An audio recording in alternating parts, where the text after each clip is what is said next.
25th of this past summer was my 29th birthday. And on that day, I could not help but think to myself, the 12-year-old version of me would be freaking out. When I was 12, I told myself, I am officially old when I turn 30. So I am now merely months away from being old. And it's crazy because right now it's September, but quickly it'll be Thanksgiving and then Christmas, and then we'll all be screaming, Happy New Year.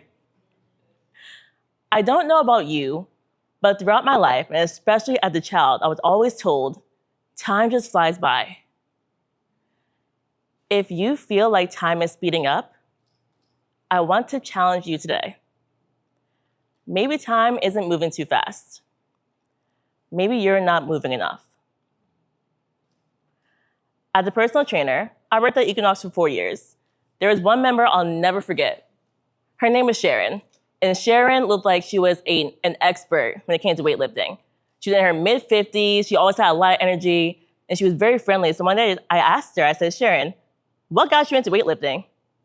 She says, Solana, I only started weightlifting a year ago. I was like, okay. Like, what got you into it? Because I'm in shock. And she said, a year ago, she was driving home from the grocery store with her 2 sons and her husband. And when she got home, she went to go pick up the 2 heaviest groceries to bring them inside. And she could not do it. And her 2 sons laughed at her and then brought them in themselves. And then she started thinking to herself, well, what's gonna happen if I'm by myself, my kids aren't around, my husband's not here, I can't even bring in groceries? So she started going to the gym, got a trainer, and started training 3 times a week and just didn't look back. And I said, okay, so has that changed your life in any way? And she said, absolutely, because now I don't fear being alone. I know I can be independent, but more importantly, she's looking forward to a day where she has grandkids, and now she's confident she'll be able to keep up with them. What if the key to reclaiming your time is strength? In America, 16.5% of senior citizens aged 65 and older need physical help with things like putting on clothing and just walking. In America, the average life expectancy currently is 79 to 80 years old. That is not the case across other regions of the world. There are regions of the world where it's normal to live to be between 80 to 100 years old. These regions are called blue zones. They consist of Okinawa, Japan, Icaria, Greece, Sardinia, Italy, and Nicoya, Costa Rica. And when it comes to blue zones, there are some commonalities across all of them that seem to link to why they live longer. In Okinawa, Japan, it's very normal to garden, to walk long distances, to walk upstairs. There's not really many elevators there, and to even practice gentle martial arts from young age all the way through older age. In the other blue zones like Sardinia, Italy, and Nicoya, it's very normal to do farming, which is very labor intensive, but also, again, they walk long distances, they climb upstairs, they do household chores that just take strength, they squat, they pick things up. And when it comes to blue zones, it is based off National Geographic, a study done in 2018, that approximately they live up to 97% of their lives free of disabilities. Now, I understand that most of y'all don't have a farm in your backyard, but strength training can take place of that. Also in blue zones, they have 50% lower heart disease, they have much less stroke incidence as well. When it comes to physical activity, there was a study done with the Canadian Longitudinal Study on Aging in 2018. It involved 9,100 people, all aged 60 and older. All of them strength trained at least 3 times a week, and they studied them for over 9 months. What they found was 17% had better balance, 32% had better mobility, 58% had lower odds of high body fat, 34% improved self-perceived health, and 26% greater likelihood of perceiving themselves as aging healthy. What does that really mean? In essence, strength training in older adults improved mobility, improved their confidence, and improved self-sufficiency. Now, it's kind of obvious that strength training helps with your body, but it does more than that. It actually improves your memory, it boosts blood flow, and it helps to fight off some of the most feared thieves of time we face today, dementia and Alzheimer's. There was a study done in Sao Paulo. It had 44 people, all are senior citizens aged 65 and older, and all of them were diagnosed with mild cognitive decline. That is the first step towards dementia. So in this study, they split them in half. One group just lived their lives as normal, no strength training. The other group did 2 times a week strength training for 6 months. They tested them with MRI scans and neuropsychological testing throughout the entire experiment. What they found was very interesting. The group that did nothing different, the key areas of their brain that were for memory actually shrunk. And when it came to the group that did strength train just twice a week for 6 months, not only did their memory improve, but 5 of them reversed their diagnosis completely.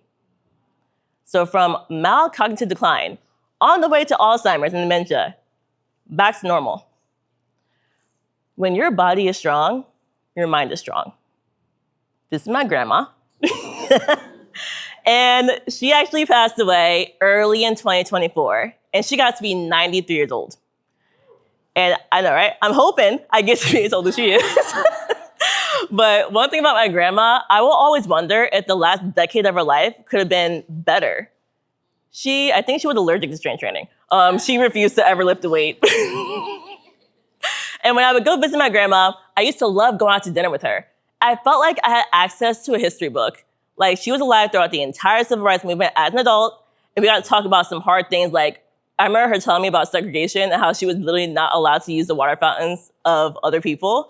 And I was like, I have read that in books, but you really lived it. That is so wild.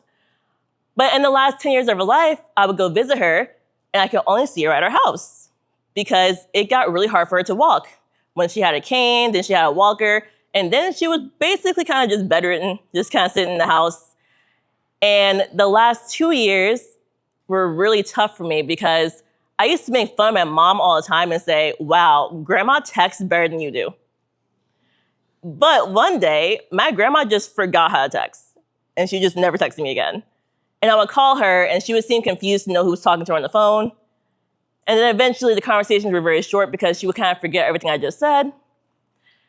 And there was one thing that she told me that still breaks my heart to this day, because for the past 11 years, I have been competing in powerlifting, and she told me that it was her dream to see me compete in person someday.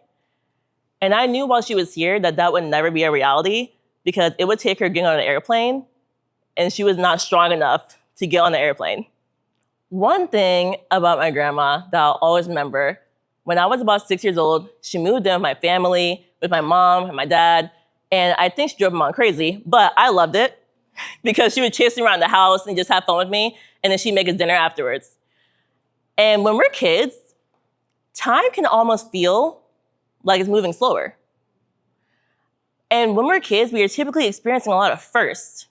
Your first day at school, your first bike ride, maybe your first crush. We're having all these new experiences, and it's not just in our imagination that can make time feel slower. Our brains, when we're processing a new experience, it hangs on to that moment, and it makes time feel more abundant and more full. And when we become adults, life can become just more mundane.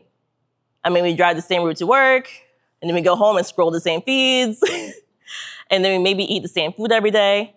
And while routine can be very important, especially when you're an adult, it's just as important to make new experiences. Psychologist Mark Whitman says time lingers when our memory is building, and memory is built best with newness, not repetition. Dr. Daria Frank, a neuroscientist, says novelty fires up the hippocampus and sensory cortex, creating memories your brain can hang on to. And even psychologist William James, back in 1897, said new experiences stretch time the same way childhood did. Now, sure, you can say, all right, fine, Solana, I'll book a vacation.